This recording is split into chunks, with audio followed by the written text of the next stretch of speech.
All right. Well, hopefully you found that interesting. And if you happen to know an infant who's about the right age, you can always test them. I did it to my granddaughter when she was 6 months old, and she's coming up on 4. So it's getting close where I can start to try and test her on the other side to see if she's come out the way that I predicted. But I have to say, even at 3 years old, I'm seeing further evidence that I think the prediction was correct. So, of course, it could be self-fulfilling, you know, like maybe I'm only seeing what I want to see. Who knows? Anyway, so I wanted to wrap up this chapter with another biological theory, but it's not one that is well supported. So just FYI, know that in advance. But there was for a little while, you know, some interest in the 50s in the possibility that your physical form, your physique, as they call it, could predict your personality characteristics. So a researcher whose last name was Sheldon identified basically three physique types depicted by these males, but would be the same. You could have the same ones for females. Ectomorph is a person who's very lean, thin, long-limbed, not very muscular, but very lean.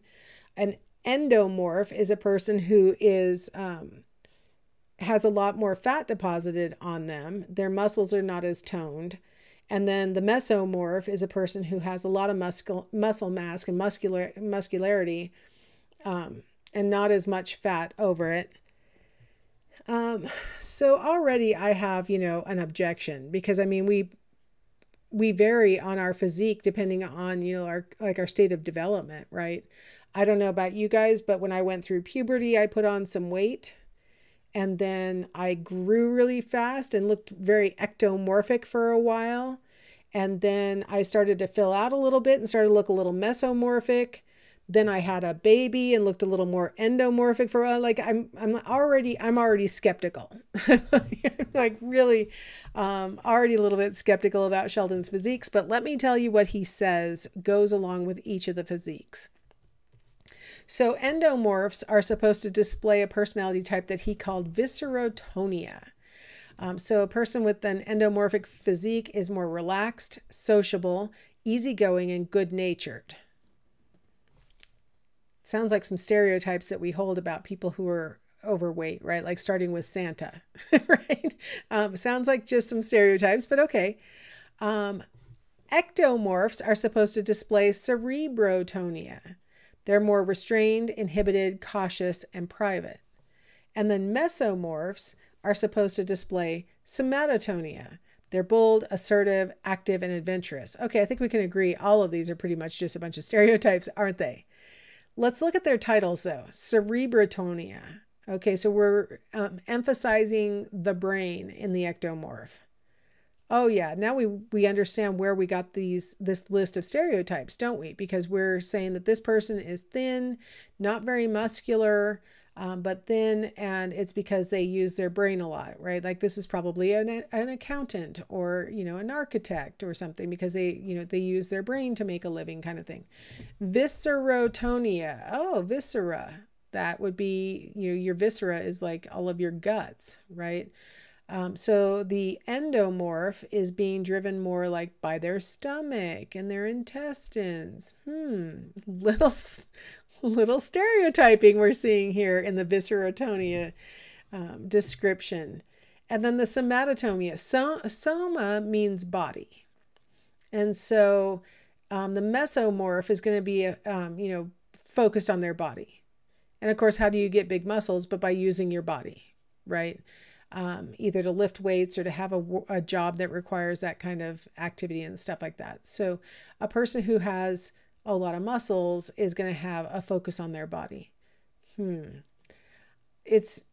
seeing a lot of stereotyping.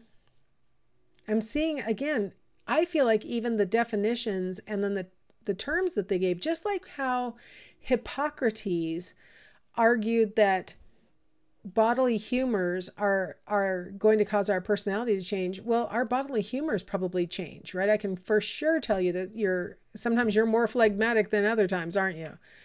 I think the fact that our body shapes can change might be a reflection of the fact that the focus of our lives can change, right? Like I'm thinking back, one of the reasons why I went from ectomorphic in body to mesomorphic in body was because of what I was doing at school, right? I was doing athletic stuff while I was in high school. Athletic stuff builds muscles.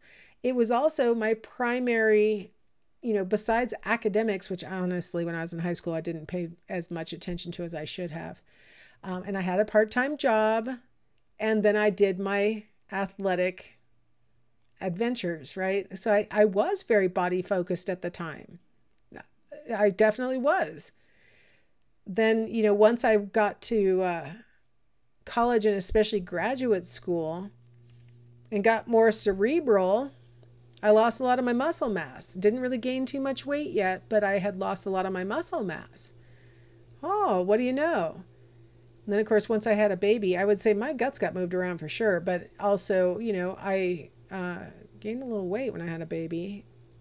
Gave birth to a 7-pound baby, and I still had like why did I gain 50 pounds if the baby was 5 pounds? The baby was 7 pounds. The placenta was 5 pounds. Let's give 2 pounds for water. What's the rest of this? So part of why Sheldon's Physiques falls apart as a personality explanation is a good reminder for you about what it means to have a personality. The concept of personality refers to consistency of behavior across time and situations. And I don't think Sheldon's Physiques, stands up to that. Because across time within an individual, you may see at different points in their lives different emphases, but their personalities probably stay basically very similar across time. Like that's the definition of a personality. They need to stay consistent. So even as your body changes, most people gain fat as they get older. So do we all get more relaxed, sociable, easygoing, and good-natured as we get older? I'm going to say no, right? So if your personality traits are not stable, they aren't really personality as the definition of personality implies they should be. So Sheldon's Physiques has fallen by the wayside. It is no longer the stereotyping that we once did in psychology. So this, I think I've covered most of the main, big picture explanations that are biologically based. Your textbook goes into more detail and talks about some things that I didn't put in here, but I really wanted you to walk away with like the big themes. And I wanted to emphasize people who you have seen before, like Jung, or that you're going to see again, like Eysenck and Cheek and Buss. You're going to see those people again, Costa and McRae. You're going to see them again later in class. So I wanted to make sure I hit on the things that will start to make everything tie together in the long run. So hopefully that's going to help you down the road. All right, well, that concludes chapter 5. So I will see you next in chapter 6.